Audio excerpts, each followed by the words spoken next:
South Carolina Coastal Conservation League, Mr. Dan Beach.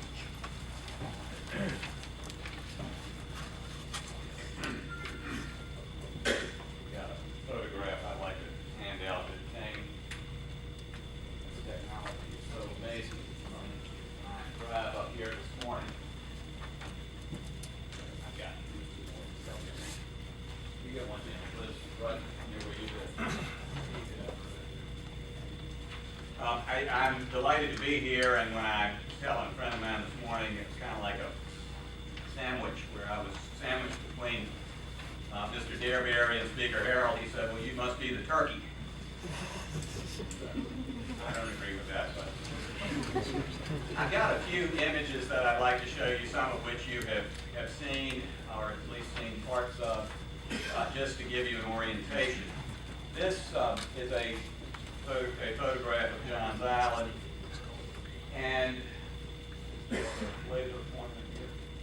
Doesn't work on the TV. Okay, well, if you see up at the top to the left, there's a bridge coming in on the top left. That is the Limehouse Bridge, and then from West Ashley, and then further down, the white stripe is the Stono Bridge coming from James Island, and the proposed project is represented by those yellow, by the yellow lines that come from West Ashley over to James Island. The next photograph is a shot. I can change this. There we go. This is a shot of the current bridge from James Island to Johns Island, the Yellow-Gotis Bridge, built about 10 years ago and at a cost of roughly $42 million. This next shot,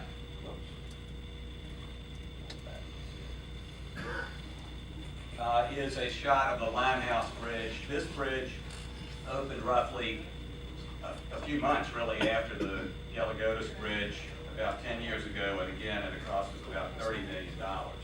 Both of those bridges are 4 lanes. Now the extension, as you know, whoops. Okay, here we go. The extension, we've actually put that on, rendered it what it would look like from the Yellow-Gotis Bridge. You can see on the bottom where that new bridge would go, and it would extend, as you know, from the end of current 526 to James Island and then across James Island to the connector. This project, as you well know, is estimated to cost over $550 million, and the DOT projection on time savings on a commute from Johns Island are roughly 2 minutes, slightly less than 2 minutes. 7.5 years ago, the CIV committed $420 million to the project. The department moved ahead with environmental permitting and released a draft environmental impact statement in 2010. Virtually every state and federal agency condemned the document as flawed and inadequate. These comments from the U.S. Department of Commerce and National Marine Fisheries Service are representative. They said our previous letter went on to identify 4 alternatives that were prematurely disqualified. The draft EIS and the public notice offer the same alternatives analysis. In other words, nothing had changed. National Marine Fisheries reaffirms our earlier request that alternatives focus on improving existing roadways. That be included in the entire analysis. US EPA commented on the Section 404 permit and said, we find the permit does not comply with Section 404B1 guidelines, and we recommend that you deny it. You deny the permit for the project. The town of James Island, the James Island Public Service District, Folly Beach, have all formally opposed the project. Over the course of a year of hearings conducted by the DOT, public input was acquired from 1,657 people, either at public hearings or in written comments, and 63% of those objected to the project. In April 2011, the Charleston County Council voted against Alternative G, the preferred alternative in the DEIS. In a separate motion, they voted to support the no-build alternative. Shortly afterwards, Senator McConnell's appointee, Rick Tapp, who is here today, welcome Rick, sent a letter to the county incorrectly stating that the county would be in default of the contract if they did not build the project, implying that they would intercept, the SIB would, aid to subdivisions that would go to Charleston County, creating a budgetary crisis, as it was described by some of the county council members. That was for $11 million, most of which was spent on right-of-way acquisition by DOT. Duly intimidated, the county reversed their no-bill vote, but remained unanimously opposed to alternative G, the preferred alternative. In 2011, the council prepared an amended SIB application and sent it to the SIB to use $260 million out of the 420 on several smaller projects that cumulatively would have done more to relieve congestion, safety, and mobility in the region than 526 extension would have, but minimize the negative impact. The SIB never acted on it. They sent an informal word that it had been rejected. These strong arm techniques continued, and as SIB board member Chip Limehouse, who has a colorful way of speaking, sometimes said of the county council's position, he said they want no more cheese. They just want out of the trap. In August 2012, in response to concerns about the project costs, the SIB passed an administrative motion to provide $130 to $150 million more to the project. But because they had no bonding capacity, they promised this money at some point in the future, perhaps 2020 or later. This promise to bond approach to road financing is unique, unprecedented in the history of South Carolina public finance. In an effort to get out of the project, Charleston County asked the DOT to take it over, and Councilmember Elliott Summy said at the time the county's never belonged in this project. We don't build interstates. The SC DOT Commission, as you well know, and you all were on it, rejected the request to assume sponsorship in September. Following the no vote, the city of Charleston asked to take the project over, but the county decided not to send it forward. On a 5-4 vote, they voted to move the project forward on December 13th, 2012.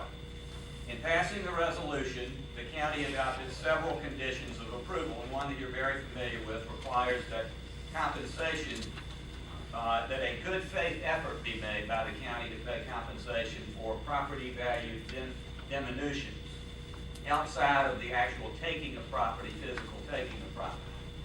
To date, out of 3,000 property owners within 1,000 feet of the roadway, 66 residents have filed claims for compensation amounting to $8.5 million.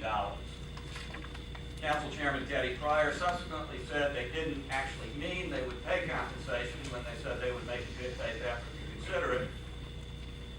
And he has, over the last few months, on and off, said they were really talking about quality of life improvements, like sound barriers, estimated at $2.5 million a mile per side. I'm sure I don't have to tell you that litigation over the compensation issue will not be limited to the claims against the county. The DOT's participation in the project will almost certainly guarantee that the department, for better or worse, if for correctly or incorrectly, will be named in claims for cash or quality of life improvements. The earlier discussion about the complicated Harlem Heights project is a case of that type of complexity that emerges out of these circumstances. With that background, the most important point I can make today is the decision to move forward with the 526 project is not a matter of building this road and building everything else that we need in the region or the state. The decision is a choice between building the extension or building other things that are more important, more critical projects. The answer to the question is not all of the above. With that in mind, one thing that everyone involved agrees on is that this project is not the most important one in the region, even in the county. Not one member of county council believes it is the top priority, even for the county. Every member of the county council would prefer to spend the money on something more important to the county, the region, and the state. My friend Elliott has said that. Virtually every business and elected leader we've talked to in the region and around the state has said that. And I would think that Mr. Gareberry would agree with it, although fortunately he can speak for himself, perhaps. If the choice is to build the road instead of the improvements to the road system around Boeing, instead of improving I-26 between the proposed port access road and I-526 interchange, instead of adding capacity above Somerville to Columbia, instead of repairing the road system and getting to good as the DOT has such a detailed analysis of the cost of that $30 billion. There is no disagreement that I-526 is not a state priority. It is not on the state priority list. It ranks 15th on the county's list. As a point of reference, I-26 between the port access road, proposed port access road, and the 526 intersection carries 80,000 vehicles a day. The Galligatus Bridge carries 20,000. The Limehouse Bridge, 21,000. Above the 526 interchange on 526, where that photograph was taken, the road carries 151,000 vehicles a day, today, not in the future, not including traffic from a wider Panama Canal, not including traffic from Boeing's expansion going on at this moment, not including traffic from the port terminal connected to the interstate. And as Stuart Whiteside has noted, and absolutely correctly, Charleston is the 12th fastest growing metropolitan region in the country out of 381 metropolitan regions, so there's the background growth as well. To take the funds that could be used to deal with these problems and then to spend them on 2 new bridges to Johns Island is not just dumb, it is catastrophic, and it is a catastrophic failure of leadership for the environment, for the quality of life, and for economic development in the region and in the state. But as LeVar Burton, I don't know how many of y'all had children when he was on Reading Rainbow, used to say, don't take my word for it. Here's what Senator Larry Grooms, chairman of the Senate Finance Committee, said about it. I believe there are higher priority projects in Charleston County than the extension of I-526, and that the State Infrastructure Bank project should also be subject to prioritization ranking under Act 114.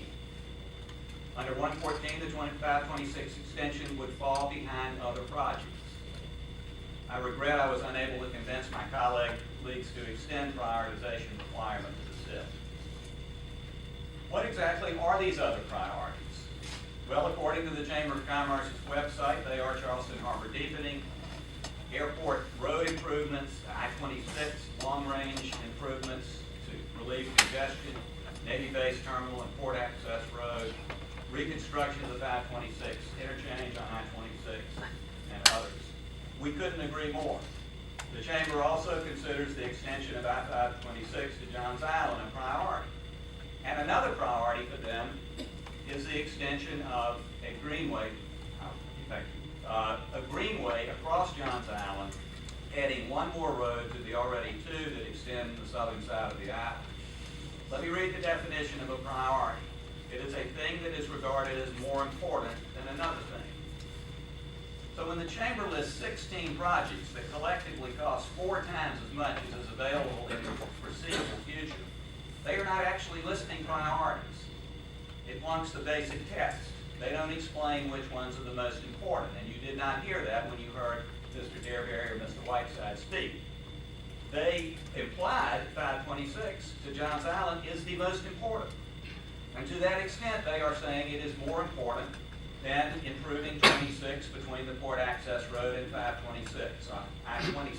That is not a funded project, as you well know, and yet it is ranked 12th on the state's priority list, unfunded as we barrel toward opening of the Panama Canal and the opening of the new terminal. Mr. Derberry has said there's no infrastructure project more critical to the future of our area than deepening Charleston Harbor. Charleston is the best, he said, and perhaps only option for a true post-Panamax port in the southeastern U.S. But Mr. Derberry and the Chamber have consistently, aggressively supported extending the 526 project to Johns Island instead of improving this critical section of I-26 and other sections. That is the first section that the flow of cargo from the new Panama Canal will hit once it leaves the port access road. And it is not funded. Surely the Chamber recognizes that a true post-Panamax port requires a true post-Panamax transportation be brief. We know why Mr. Dearberry has said that. We know why Elliott and others have said that this has to be built. They say it because they say the funds cannot be used for anything else. The funds cannot be redeployed to more important priorities. They say the SIB will not allow it. They say if we don't spend the money on the extension, it will go to Columbia or Greenville or somewhere else in the state where another SIB application is pending. They say we must divert this $500 million from real priorities to a project that virtually no one believes makes sense. But the problem is there are no legal or procedural grounds to support that point of view, not one. The SIB can and has moved projects up on the list that have been submitted long after other projects, and one example of that is the drainage project on the Crosscan in Charleston. We all supported that, the Chamber supported it, and they did it. So, again, quoting my friend Chip Limehouse, he said, instead of completing 526 across James and Johns Island, the SIB could pay for a bunch of smaller projects that would alleviate traffic. He said that, and he knows it, and we all know that. The problem is the politics. Well, fortunately, Speaker Harrell is here to explain to you why he believes this project is more important than improving I-26, than improving the roads around Bowling, and then dealing with all of the other needs that we have statewide, including a $30 billion maintenance backlog. But last year, the best the legislature could do was to come up with $50 million a year bonded to about $500 million to deal with all of the projects statewide. Again, roughly the same amount of money as this project. You have a hard job here. You have got to make the right decisions about the future. And I'm going to show you one more photograph that I think will help us Mr. Beach, your time is understand. up. One minute, 30 seconds. You remember this great quote, what we have here is a failure to communicate. Well, what I would suggest to the commission, and thank you so much for all of your time and attention to this issue and all of the other ones you deal with, that you communicate. There has never been an instance where the commission, the department has sat down with the SID and the county and actually tried to work out a way to better deploy these funds. That has never happened. It is much easier to shoot across the bow in the newspaper every other morning or so. You can do that now. That would be an example of true leadership. Before you dig yourself any deeper into this hole with 526 by signing a new IGA, I would urge you to consider that line of action. And again, I thank you for everything you've done. I know it's a big job and a lot of work on this one project alone, and you've got dozens like it. So thank you for letting me speak again. Thank you. We